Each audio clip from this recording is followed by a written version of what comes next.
evening and welcome to Points in the Paint. I am Doug, he is Sam, and we are here to talk tonight about the NBA Finals. So, Sam, we've got ourselves a pretty decent series here, Suns and Bucks. Suns took the first two games in Phoenix. Milwaukee took the game last night at home. What has been kind of your initial thoughts and your initial reaction from the first three games?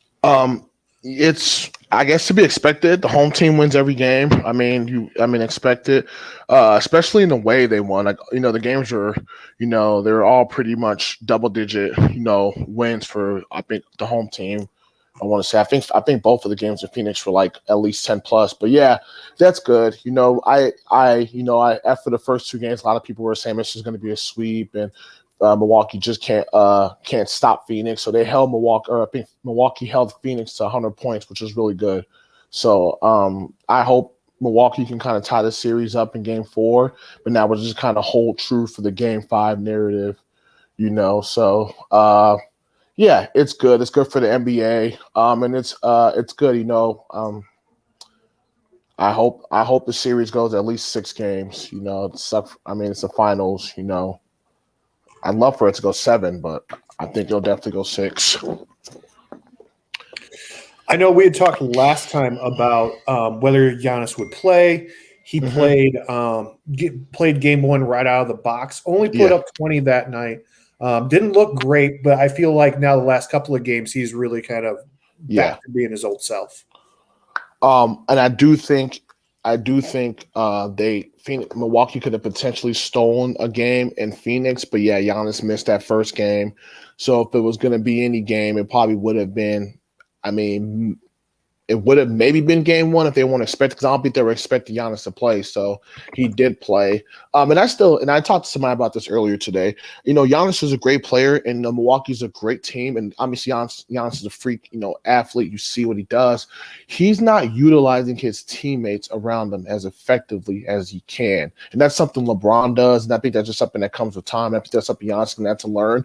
But he can use his teammates' strengths, and he's got enough around him where they should, and he's so dominant where they should win this series. He has enough around him, and he's that player, and it's easier on him. That's something I want to see. I think that's the next step that Giannis can take in this game, and I think we're all kind of. If you're watching the finals, and he's reached the finals, you're at this point. As I think back to like LeBron in 2007, 22. Giannis is older, but your first finals appearance and whatnot. I still think that Giannis can take that next step in his game, because he's never going to be, the 3-point shooter that Kevin Durant is, or the scorer. Like, he's never going to be able to score that way, shooting the ball. I don't think that's really in his DNA. He's just, I don't think he has his hands might be too big, but he can still, you see him putting up 40 points every game in every series, and honestly, Giannis can get you 30 plus points, probably 40 points a night, just playing off his teammates. 20 plus rebounds, 10 assists, just throughout the course of the game, 2 to 3 assists per quarter, and 5 or 6 blocks, and then just the things he could do defensively. I just think him also bringing the ball up, he should play off the ball more, and I just think there's so much more to his game that he could do. And I just, that's maybe just me being obviously a fan of the sport. I played it, when I was a kid and whatnot. I played it in high school, but and I just watch him and see him, and they should be up in this series 2-1. I think they're the better team, but yeah, I felt like the first couple of games, Chris Paul really kind of willed the Suns to both of those wins. He was really kind of the impetus there, and then last night, he put up like 20 and 9, but he didn't feel like the factor that he was. Yeah. The first couple of games. Now, I don't know whether that's because Milwaukee just plays better at home, or if they just said, all right, we're not going to let Chris Paul win this thing for them. We're going to, they change up their defensive rotations or something. I don't know. But I felt like Chris Paul was not as effective in game 3 as the way that he was in games 1 and 2. Yeah, I agree. It's going to be a long series, and Milwaukee's going to fight, and they're going to compete. Obviously, Chris being on the road, first finals appearance, or appearance. Maybe he just had an off game. Same thing. I mean, a lot of these guys have never. I don't know if anybody on any team has been in the finals. I'd have to look and check. But Jay Crowder. I'm sorry, Jay Crowder for the Suns last year. I think he's like the one. I think he might be like the only one. But I mean, it could just be nerves. You are playing at the highest level, so. And it's game 3. Milwaukee really wanted it. They probably turned up their defense. They're picking them up quicker and stuff like that. And Chris Paul's older, Mm-hmm. He likes to slow the pace down. They probably sped him up, made him look uncomfortable, force him into some shots he wouldn't normally take, and to be expected. I think he'll adjust for game 4, and he'll try to dictate the tempo more, because that's what he's been doing his whole career. Kind of orchestrating the offense, and I think he'll kind of get Phoenix, playing better too. So I expect Chris Paul to play better in game 4. Most definitely. I do too. I was a little surprised that they're taking 2 days here without a travel day. Normally they kind of go every other when they're staying in the same city. And I was a little surprised that the game wasn't tomorrow, that it was Wednesday. Oh, it is Wednesday? Yeah, it is Wednesday. Oh, I thought it was tomorrow. I thought it was Sunday, Tuesday, Thursday. Mm-mm. Oh. Nope, it is the 14th. So yeah, it'll go. Yeah, let me see. You're right. The 14th, 17th, 20th, 22nd. So yeah, so I don't know why they took the extra day when it's not a travel day, but whatever. Maybe it was maybe they didn't want to compete with something on Tuesday nights. I don't know. You would think that the NBA there's I think the All-Star game Tuesday. I'm looking at it right now. Or home. That's it. Yeah, it's got to be something big to make them want to. Like, hey, you can't have us say that makes perfect sense. Like, yeah. I just that would be wild. Yeah, I forget. I'm watching the Derby upstairs and completely forgot about the All-Star game. I don't know. I mean, obviously this is a basketball show, and I mean, I have not watched baseball all this year. I'm a Cubs fan. I'll come out there and say that. I do like the Sox too. I like both my Chicago teams, but yeah, I didn't even know we were at All-Star break yet. That's crazy for baseball, but I haven't watched much of the Cubs. There haven't been much of the Cubs to watch. Yes, true. It's true. It's been a rough road, but yeah, basketball show. Jumping back over there, talking about the finals. Yeah, you're right. I feel like this has been pretty close. It kind of seems like the team that gets off to the hot start is kind of been the team that kind of takes. And again, all of those being at home. But I really kind of felt like first 2 games, Phoenix came out and said we're gonna kind of take it to them, and then Milwaukee was like, okay, we're down 0-2, we have to come back. Really play well on our home floor. And so they kind of came out like gangbusters last night.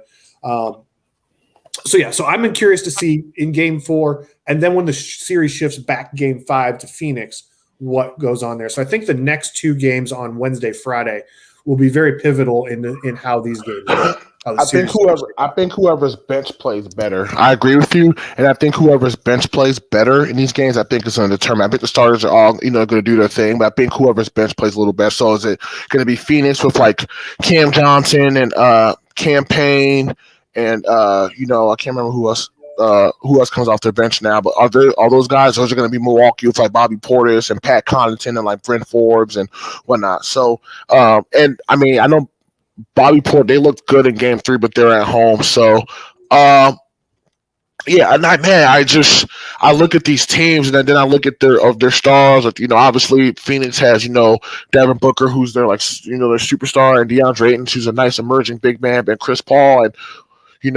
Milwaukee has Giannis, and he can literally fill out the stat sheet and do that, but he's just got to be effective. He's got to be more effective. I think if you just learn to play off the ball more, set more screens for his teammates, I did little things like that. You can free up your teammates. You can get some easy baskets. Even if you go down low, and you get a nice little jump hook, you can grab the ball, turn, a nice little hook. He can. There's still like areas he should be like the Shaq in this series. Like I think he's that dominant. Like he should be. Like no, I completely agree. Obviously I do think the NBA probably is leaning towards Chris Paul, the president, winning the title. They will love to see Chris Paul win the title, but I think Giannis is just that dominant of a player, like where you got to get it done at this stage.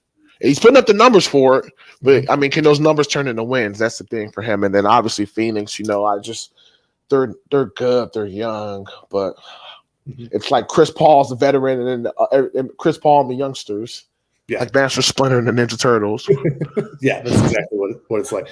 And we would be remiss if we didn't talk about Cam Johnson's dunk from last night, because that thing was sick.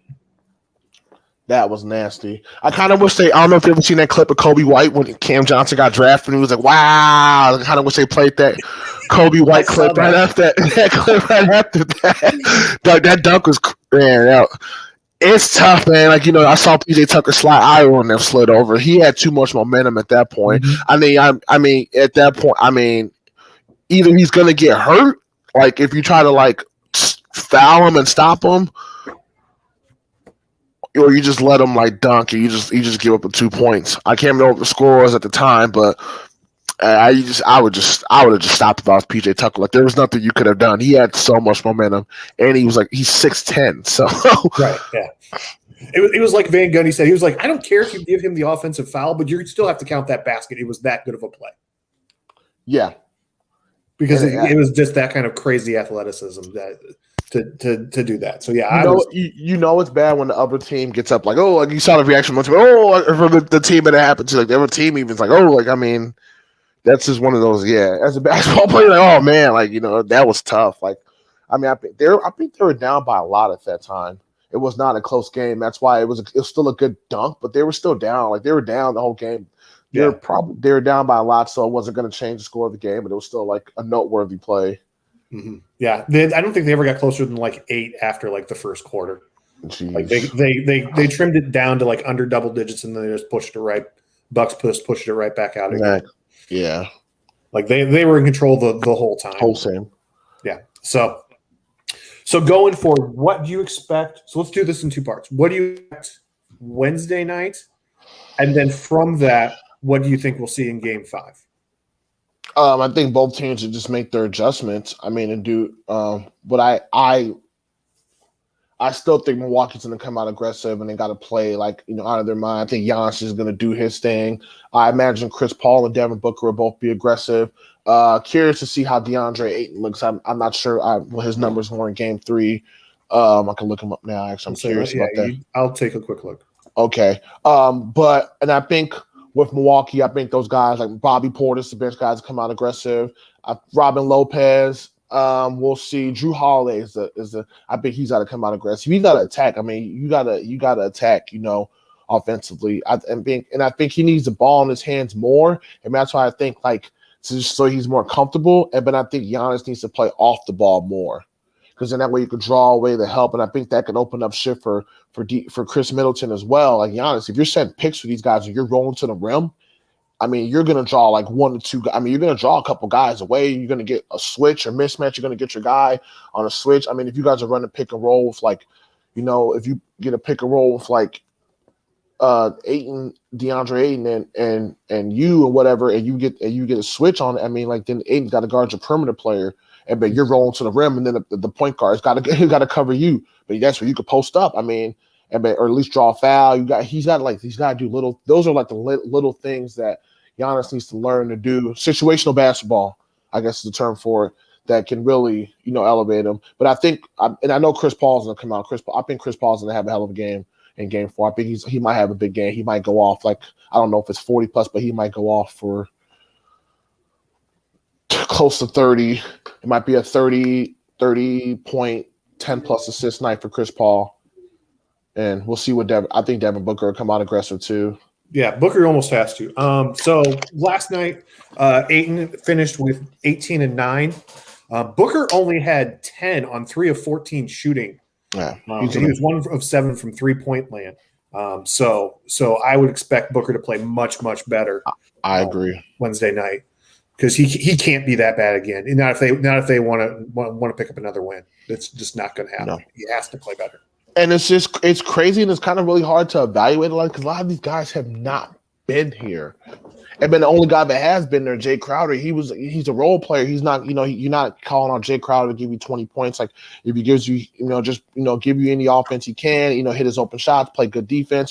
He's not counted on to do that. So you don't know, like, how's Chris Paul going to respond in the finals at Game 4? Well, he's never been there, so we're all going to see. But if you're just if you're basing it now on these players and what they've done to this point in their careers, then yeah, I think like I said, I think Giannis is going to have another dominant game. Middleton's been kind of shaky. Like he needs to like. They were kind of saying, "Oh, he played better without Giannis," and I'm like, "No, he just had the ball in his hands more." I'm like, I think Giannis has got to do a better job of moving the ball when he has it because I mean, he draws so much attention. So I'm like, you don't always have to have the ball in your hands. You don't have to bring the ball up and try to dribble. And I mean, go. I mean, if you go down low and you're running picks, you can get your guards in the paint easier. I mean, you can get easier looks. But yeah. Do you think Holiday goes 5 for 10 from the 3-point land again? Do you think he can keep that pace up? No, definitely not. It's not him. He's not that kind of he's not like a knockdown 3-point. He's not a Steph Curry. He can hit him, but he's not Dame Lillard. Mm-hmm. I want him. I mean, and that's never thing against Milwaukee too, is they get knocked because they shoot so many threes. And I'm like, man, you guys have size, you guys down low, and you can shoot threes, which is fine, but just take smart threes. Like just like move the ball, set picks, attack and get good, opportunistic threes, especially for your guys like Connaughton who can hit threes. Get your bench guys, Bobby Portis, Brent Forbes. He needs to hit a couple. Get him some wide open threes where he's a shooter. Get him some. I mean, it'll pay dividends for you down the road. But just move the ball. I've played basketball, and it's funny too because when I haven't played basketball in a couple months, but when I used to play at 2 different places, and when I played at one place, it was like everybody would just come down and they would just have the ball in their hands and they could do whatever they wanted to do. It was 5-on-5, but it was like all right, well, it's like an all-star game thing. All right, well, you do your thing against your guy, and if you get past to somebody that helps, so the guy has the ball in his hands. And the other place I played at, we moved the ball, we were setting picks, and we were doing this and that. So I got exposed to like 2 different playing styles. It's like playing one offense was like San Antonio, and another one was like the Miami Heat with LeBron and D-Wade. It was like hot potato. And I mean, I see how both of them work, but in the playoffs, you need to move the ball. You need to, do the right things. And yeah, so. Mm-hmm. Well, they spent so much time in game 2 talking about that. What was it, a 10 or 12 pass possession that the Suns had? Yeah. They just kept going on and on and on about it. Yeah. And yeah, that's the type of ball that Milwaukee needs to play, is make sure is swinging around, try and find that open guy, and then if it doesn't, then it all craps out, then throw it down low to Giannis and let him do his thing to bail you out. Yeah. And if he's down low down there and attacking, he can draw fouls. I mean, work so you can improve your free throw shooting, and you can. I mean, you're not going to ever be like a Kevin Durant, Giannis. So get out your head. I got to add this to my game, that game. Yeah, if you can learn how to shoot set 3-point shots, so if you're wide open and stuff like that, but you can shoot one. Yeah, I mean, by all means, you can add that to your game. There's no pressure, but I mean, play to your strengths now, too, while you continue to add to your game. You know what I'm saying? Again, if you're like at the 3-point line and they're leaving you open or whatever, you have space and this and that, and you have the ball, you can set and shoot. Yeah. If you're dribbling and they're on you at the 3-point line, then all right, well, let me give the ball up and then go set a screen for something else. Go get one of my guys, one of my shooters, or look, let me go set a brush screen for Middleton and have him come off. And then I attack the basket, and then that frees him up to come off the thing, or get a handoff. There's. And part of that could be coaching too. I mean, I'm saying this stuff, and I'm like, actually, a coach should have said this. If I see this and I'm a fan, why isn't the coach not? Or maybe the coach is. I don't know. But I mean, that just might be coaching too. You gotta just get it. I mean, I guess your style, your playing style, get the ball out of his hands and make him more of a point forward, like a Lamar Odom, who's always one of my favorite players, or Draymond Green for Golden State. I mean, look at Draymond plays with freaking shooters, and he assists and he rebounds, defense, making plays, and he's score. Giannis can do that, but Giannis can score. And if Giannis is playing down in that high paint area, making plays for his perimeter guys, then he can attack the basket and get anything really. I got Milwaukee in game 4 though. Okay. So that would put us at 2-2. Then what do you think happens in game 5, which would then be back in Phoenix? Phoenix wins a close one. Milwaukee loses a heartbreaker. Maybe Chris Paul or Devin Booker, Disneyland shot. It was something magical. Some play to win the game. It's a close fought game. I think it's close throughout. I think it's a battle, but I think Phoenix ekes it out in Game 5. Okay, and then games Gets that would take and us to get game 6, and that is on the 20th. So that'd be yes. next Tuesday. And I can see Milwaukee maybe rallying back and tying the series up at 3-all. Mhm. No, their backs against the wall. But I can also see Phoenix coming out and Chris Paul like, no, we're gonna like put this one away. I'm going off for like 50 or something like that. Just like I'm gonna go crazy and I'm gonna be aggressive and whatnot. Or 40, whatever, or 40 and 10, point nine. Devin Booker has like 20 something. DeAndre Ayton has like another 18.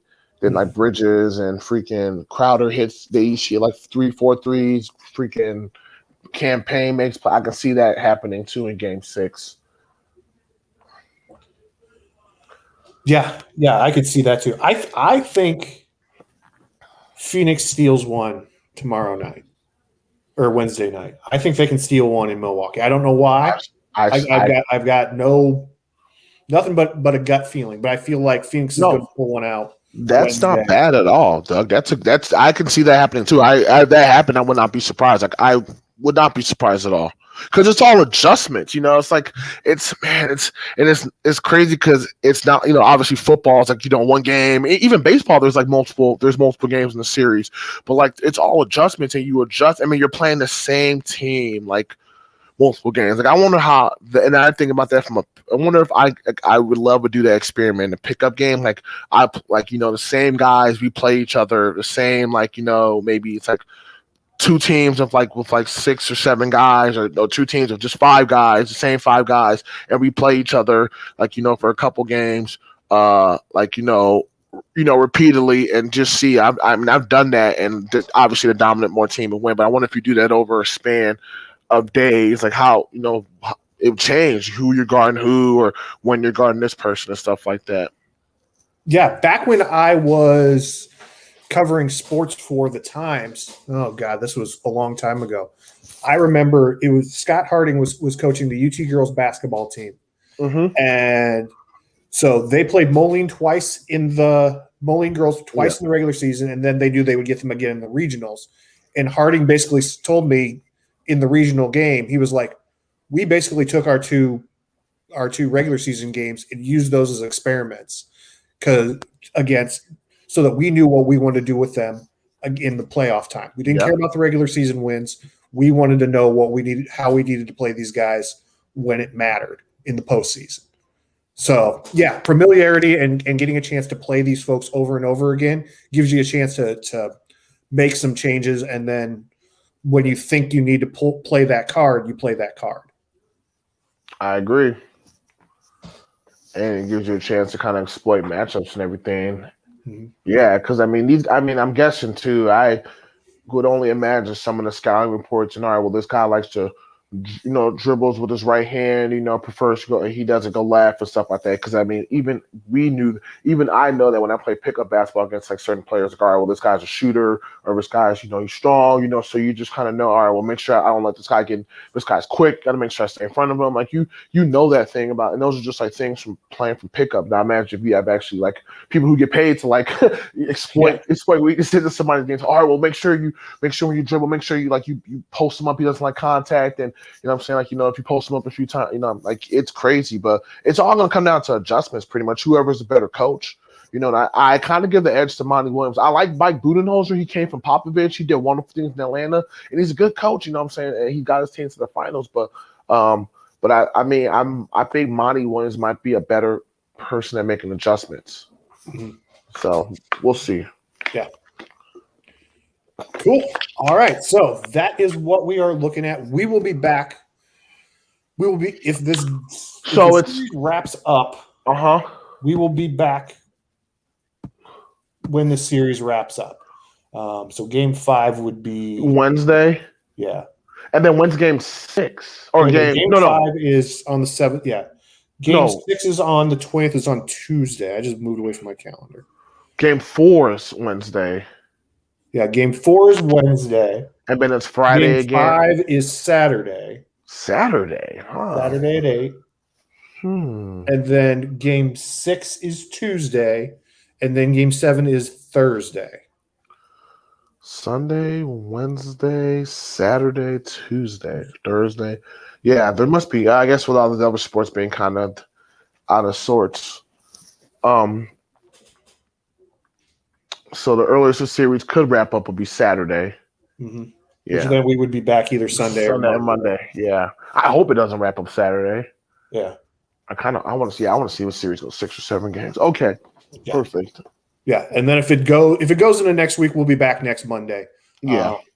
But for now, we'll be back either at the latest Monday, maybe Sunday if Phoenix pulls out 2 more wins.